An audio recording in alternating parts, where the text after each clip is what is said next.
அனைவருக்கும் வணக்கம் நண்பர்களே.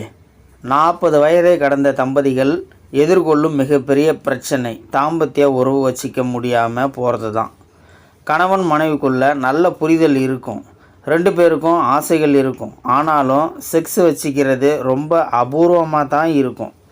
அதுக்கு காரணம் குழந்தைங்க வளர்ந்துட்டாங்க அப்படிங்கிற காரணத்தையும் தாண்டி இருக்கிற இன்னொரு காரணம் கணவனோட அம்மா தான்.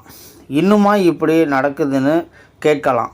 ஆனால் இன்னமும் இப்படி தான் நடந்துக்கிட்டு தான் இருக்குது. அதை நானே பார்த்துருக்கேன். புருஷன் பொண்டாட்டி மட்டும் தனியாக வெளியில் எங்கேயும் போகக்கூடாது. மத்தியான நேரத்தில் ரூமில் போய் ரெஸ்ட் எடுக்கக்கூடாது. அப்படியே போய் ரெஸ்ட் எடுத்தாலும் ரூம் கதவை லாக் பண்ணவே கூடாது.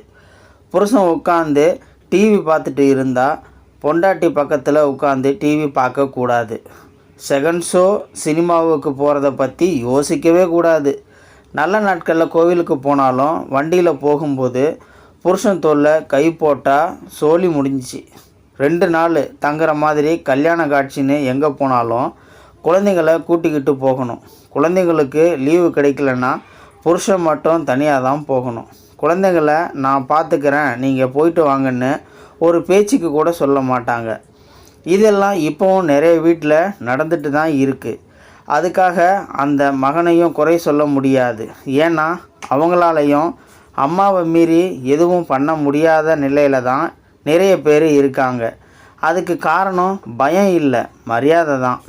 இதெல்லாம் மீறி அந்த மருமக ஏதாச்சும் பண்ணிகிட்டு இருந்தானா ருத்ரதாண்டவம் ஆடிடுவாங்க மாமியார்.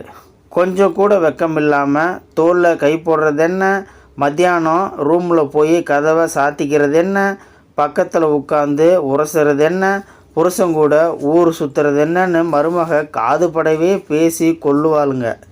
பெண்கள் புருஷனை தொட விடாமல் இருக்கிறது, பக்கத்தில் வந்தாலே எரிஞ்சு விழுறதுக்கு இந்த மாதிரி காரணங்கள் நிறைய இருக்குது. 2 பிள்ளையை பெற்று போட்டுட்டா மருமகளோட வேலை முடிஞ்சது. அதுக்கப்புறம் என்ன கொஞ்சி குழாவுறதுன்னு நிறைய மாமியார்கள் இப்போவும் நினைக்கிறாங்க. இதெல்லாம் கிராமத்தில் நடக்குதுன்னு நினைக்காதீங்க. சென்னைக்கு மிக அருகில், பெங்களூருக்கு கொஞ்சம் அருகில் உள்ள நகரங்கள்லேயே நடக்குது. அநேகமாக இதெல்லாம் மாற இன்னும் 50 வருஷம் ஆனாலும் ஆகலாம். இந்த வீடியோ பார்த்துட்டு இருக்கிற நண்பர்களே, இந்த வீடியோ பற்றி உங்களுடைய கருத்துக்களை கீழே இருக்கிற கமெண்ட் செக்ஷனில் மறக்காமல் சொல்லுங்கள். வீடியோ பிடிச்சிருந்தா ஒரு லைக் பண்ணிக்கோங்க. இந்த வீடியோ முடிஞ்ச அளவுக்கு மற்றவங்களுக்கும் ஷேர் பண்ணுங்கள். அப்படியே நம்ம சேனலை சப்ஸ்கிரைப் பண்ணிக்கோங்க. மறக்காமல் பெல் சிம்லையும் கிளிக் பண்ணிக்கோங்க. நன்றி, வணக்கம்.